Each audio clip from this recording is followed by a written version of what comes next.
هنرمایه آفرینندگی برد راه بر سوی پایندگی.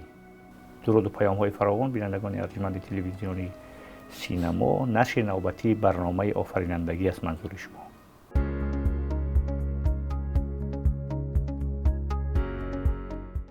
در برنامه امروزه با حضور سندشناس معروف تاجیک، دکتر سندشناسی، مدیر شعبه سندشناسی نزد ریاست اکادمی ملی علم‌های تاجیکستان، استاد اسدالدین نظامی یک صحبتی میکنیم اطراف موسیقی ملی و شرایط جهانی شوی.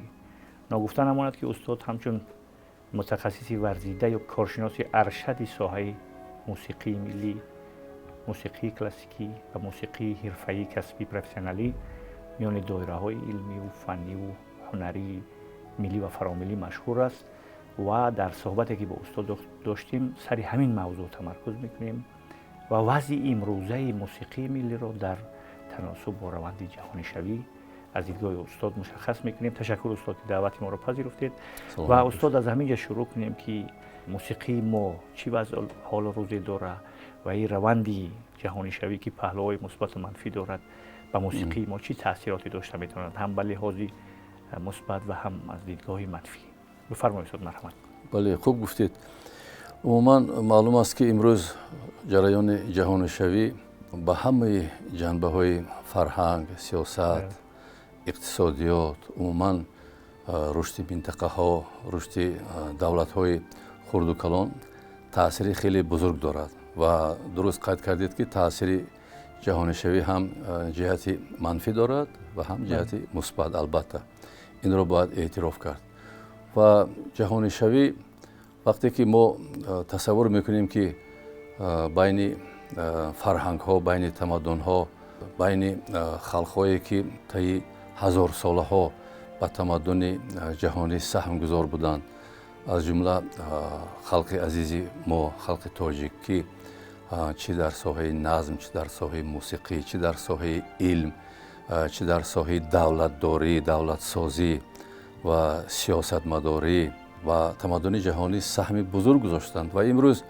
در برابر آن همین مقاومت کردن با جریان جهانی شوی، پیش از همه مسئله اون به نظر می رسد یا پیش می آید که چگونه ما باید همین میراث بزرگ خود را حفظ کنیم و همون سهمگذاری جریان یا عنعنه سهمگذاری خود را به تمدن جهانی ادامه داده توانیم.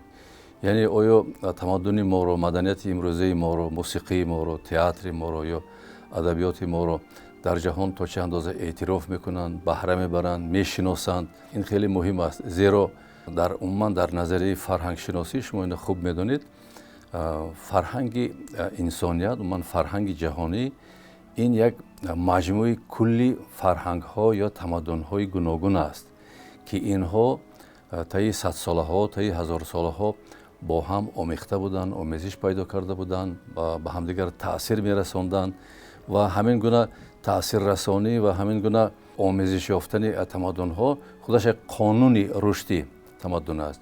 و امروز اگر ما این قانون رو اعتراف کنیم، ما حتما باید با آن سزاوار شویم که هرچی بیشتر تمدن ما، مدنیت ما، پدیده های خیلی بزرگ معنویت خلق ما دسترس جهانیان شوند و از تمدن جهانی نیز امروز به دایره فرهنگ ما آثار وارد شود.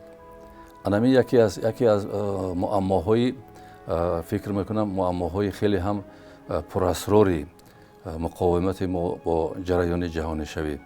ببینید، خلق تاجیک در طول این 6000 ساله گوییم، چه در ساحه علم، من تکرار میکنم، چه در ساحه سخنوری و البته پیش از همه موضوع صحبت ما که موسیقی است، چه در ساحه موسیقی آثار خیلی بزرگی را بنیاد کردند و موسیقی ملی ما، میراث موسیقی ما، این تنها موسیقی برای شوق و ذوق یا برای خرسندی و برای یک وقت گذرانی نیست.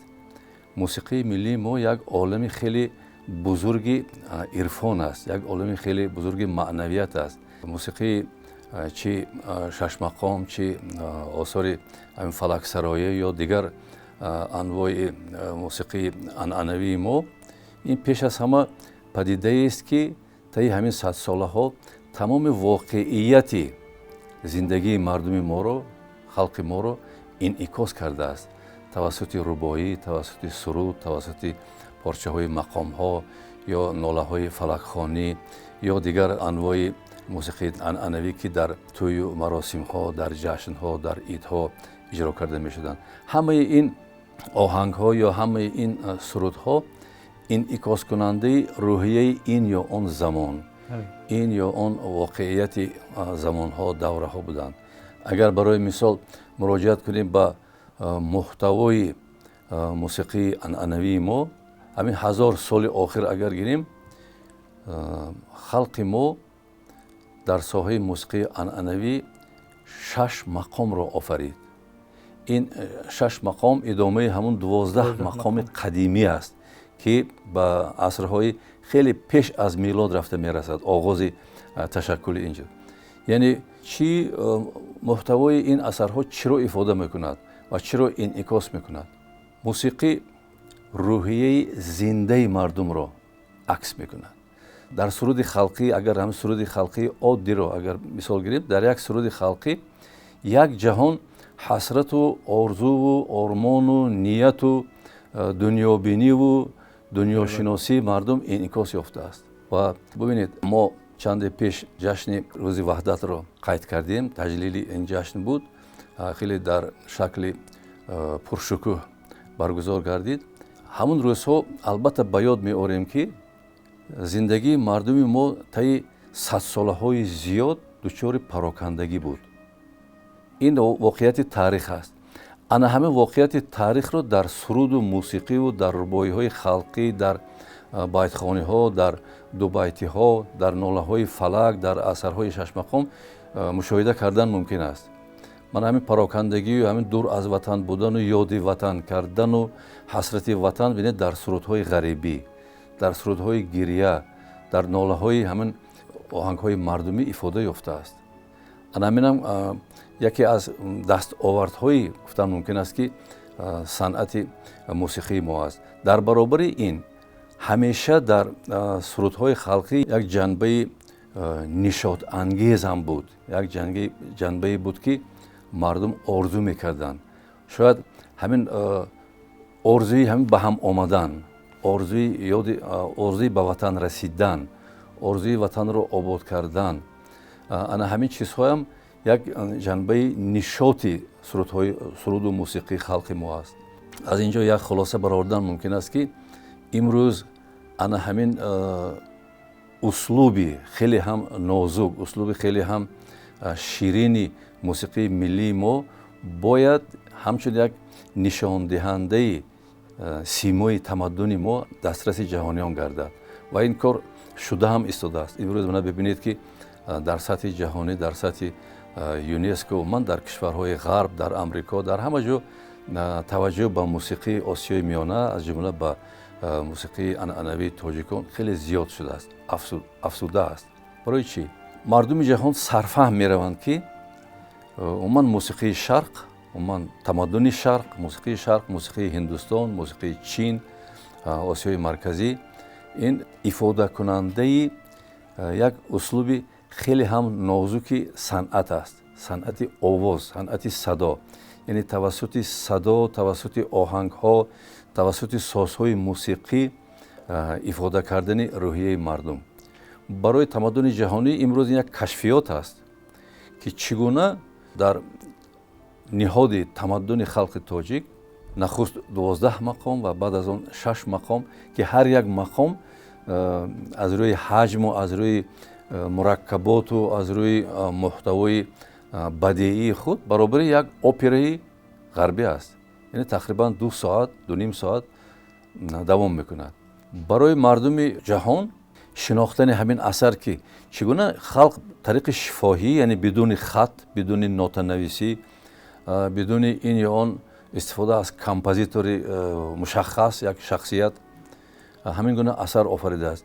یعنی اینا ببینید همین گونه یک معمایی هست که як мақомро мардум устодони санъат устодони мусиқӣ мумкин таи садсолаҳо сайқал дода бо истифода аз назми классикӣ аз рубоиёти мардумӣ аз умуман падидаҳои назм ба дараҷаи як операи ҷаҳонӣ расонданд.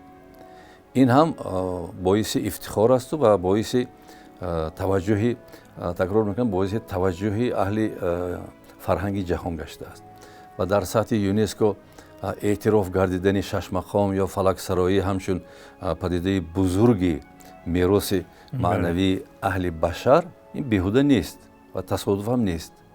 яъне имрӯз тамаддуни мо падидаҳои тамаддуни мо мероси бузурги халқи мо рӯз аз рӯз зиёдтару амиқтар дастраси ҷаҳониён мешаванд. ташаккур устод. дар баробари он дастовардҳо ва муваффақиятҳое ки аз ҷониби мо шуд масалан ҳамовозии ҷаҳонӣ пайдо кард масалан мусиқии классикии мо дар мисоли шашмақом мусиқии халқии мо дар мисоли фалаку ино лекин вазъияти имрӯзае ки дорем дар баробари масалан он ҷанбаҳое ки масалан мусбате ки гуфтем аз ин раванди ҷаҳонишавӣ дар баробари ин таҳоҷум ё ки экспансияи ҳунариву маънавиву синамои беруна ҳам ҳаст ки дар инҷа шакл гирифтааст дар шакли тафаккури мардума имрӯз шакл додааст ҷаҳоншиносии мардума шакл додааст.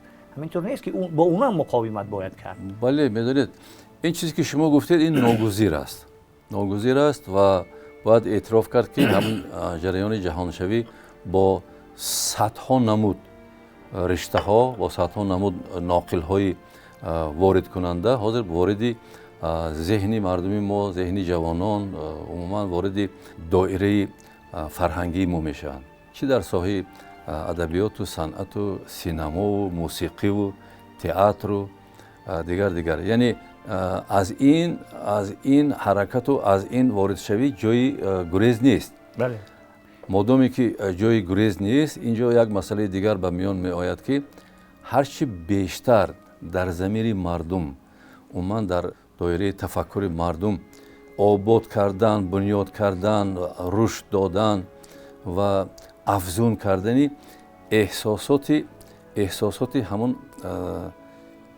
услубҳои соф миллии мо қобилияти қабул кардани онҳо қобилияти баҳра бурдан аз онҳо ва хеле зиёдтар агар бори дигар ба ҳамон шиори ваҳдати имрӯза муроҷиат кунем медонед сурудҳои миллии мо имрӯз дар баробари ана ҳамон ҷараёни ҷаҳонишавӣ осебпазир шуданд. барои чӣ? завқи мардум бештар мехоҳад аз тамоми падидаҳои тамаддуни ҷаҳонӣ истифода кунад ва дар ҳамин росто баъзе чунин ҳам мешавад ки мусиқии миллӣ мусиқии мардумӣ фолклор ё сурудҳои ҳамин омиёнаи мардумӣ гӯё ба дараҷаи дуввуму сеюм пинҳон мешаванд аз мадди назари ба ҳошия мераванд аз мадди назари мардум дур мешаванд ва ин мошини ҳамин тарғиботии ҷаҳонӣ бо ҳарчи қудрати баланд дорад ки метавонад як филмро як сурудро дар як лаҳза миллион кас метавонад гӯш кунад тавассути ҳамин ноқилҳои расонаӣ миллион кас гӯш кунад ва дар ин маврид албатта муаммои он пеш меояд ки чӣ гуна мо бояд ҳифз кунем. ҳифзи мероси фарҳангӣ бибинед дар сиёсати имрӯзаи сарвари давлатамон пешвои муаззами миллат муҳтарам имомалӣ раҳмон монам ҳифзи мероси фарҳангӣ дар мадди аввал қарор дорад ва ин ҳам боиси ифтихор аст ва масъулияти хеле зиёдро низ талаб мекунад.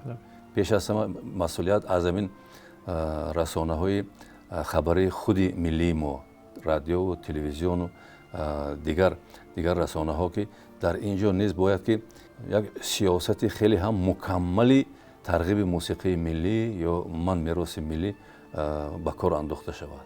ин хеле муҳим аст ва имкон дода шавад ки мардуми тоҷикистон ки имрӯз ба ҳам омаданд ва дар замони истиқлолият ҳамаи минтақаҳои тоҷикистон гӯё хеле ба ҳам наздик шуданд чӣ тавассути ҳамин роҳҳое ки бунёд шуданд чӣ тавассути дигар воситаҳои сиёсиву иҷтимоиву فرهنگی و اقتصادی و دیگر یعنی امروز از تمام همین پدیده های نازک موسیقی ملی ما باید کل مردم باخبر شوند. ما مثال میاریم اگر 100 سال قبل از روزهای ما رو اگر یادآور شویم 100 سال یا 150 سال موسیقی بدخشان رو در خوجند هیچ کس نمیدونست، گوش نمیکرد، چون که واسطه رسانه‌ای نبود. یا شش مقام خانه های صادرخان حافظ رو در بدخشان یا در ختلان، این همون تأثیری همون پراکندگی قدیمی بود.